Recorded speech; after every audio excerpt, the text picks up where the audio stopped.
ഒരു ബിഗിനർ എന്നുള്ള രീതിയിൽ ഒരു ഫോറക്സ് ബ്രോക്കറിൽ അക്കൗണ്ട് തുടങ്ങി ചെയ്യുന്നതാണോ നല്ലത് സേഫ്, അതോ ഫണ്ടഡ് അക്കൗണ്ട് ആയിട്ട് ചെയ്യുന്നതാണോ? ഇതിൽ ഫോറക്സ് ആയിക്കോട്ടെ, നമ്മൾ ലൈവ് അക്കൗണ്ട് ആയിക്കോട്ടെ, അല്ലെങ്കിൽ ഫണ്ടഡ് അക്കൗണ്ട് ആയിക്കോട്ടെ, ഇതിൽ രണ്ടിനും രണ്ടിതായ പ്രശ്നങ്ങളുണ്ട്. ഇതിൽ ലൈവ് അക്കൗണ്ടിലെ പ്രശ്നങ്ങൾ എന്ന് പറയുന്നത് മെയിനായിട്ട് നമ്മൾ ഇടുന്ന ഫണ്ട് എന്താണോ അമേച്ചർ ആയിട്ടുള്ള ഒരാൾ ട്രേഡ് ചെയ്യുന്ന സമയത്ത് അത് 100% അക്കൗണ്ട് വൈപ്പ് ഔട്ട് ആവാനുള്ള ഒരു പ്രശ്നം അവിടെ കിടക്കുന്നുണ്ട്.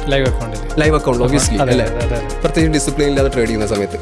പക്ഷേ ഫണ്ടഡ് അക്കൗണ്ട് ആവുന്ന സമയത്ത് നിങ്ങൾ ഇടുന്നത് 3000 വെച്ചിട്ടായിരിക്കും നിങ്ങൾ അക്കൗണ്ട് ക്യാപിറ്റൽ എടുക്കുന്നത് അല്ലെ, അക്കൗണ്ട് എടുക്കുന്നത് അല്ലേ, പോയാൽ ആ 3000 പോകുന്നുള്ളൂ. അതും എനിക്ക് തോന്നുന്നു ഫണ്ടഡ് അക്കൗണ്ട്സിന് റൂളുണ്ട്, ഇത്ര ഡ്രോഡൗൺ വന്നതിന് അവർ അത് കട്ട് ചെയ്യണം അല്ലേ? യെസ്. പക്ഷേ ഞാൻ ഈ പറഞ്ഞ അഡ്വാൻറ്റേജ് തന്നെയാണ് അതിൻ്റെ ഡിസഡ്വാൻറ്റേജും. കാരണം എന്താണെന്ന് വെച്ച് കഴിഞ്ഞാൽ ഇപ്പോൾ ഒരു $5000 അക്കൗണ്ട് എനിക്ക് എടുക്കാൻ $30 മതി അല്ലേ. $30 എന്ന് പറയുമ്പോൾ ഇവിടുത്തെ ഒരു 2500-3000 രൂപ ഏകദേശം. ഓക്കെ, ഈ 3000 രൂപക്ക് അവർ ഗ്യാരണ്ടി ചെയ്യുന്നത് $5000 അക്കൗണ്ടാണ്. വെരി ലൂക്രേറ്റീവ്. അതുകൊണ്ട് തന്നെ എത്ര പൊട്ടിയാലും കുഴപ്പമില്ല, ഒരു 10 അക്കൗണ്ട് പൊട്ടിയാലും കുഴപ്പമില്ല, ഇത് ലാഭമാണെന്ന് വിചാരിക്കുന്നവരാണ് ഭൂരിപക്ഷം ആൾക്കാർ. അതുകൊണ്ട് തന്നെ they are not becoming serious about it. അപ്പോൾ അവർ ആ ഡിസിപ്ലിനറി ഇഷ്യൂസ് ഒരിക്കലും കവറപ്പ് ആവാൻ പോകുന്നില്ല.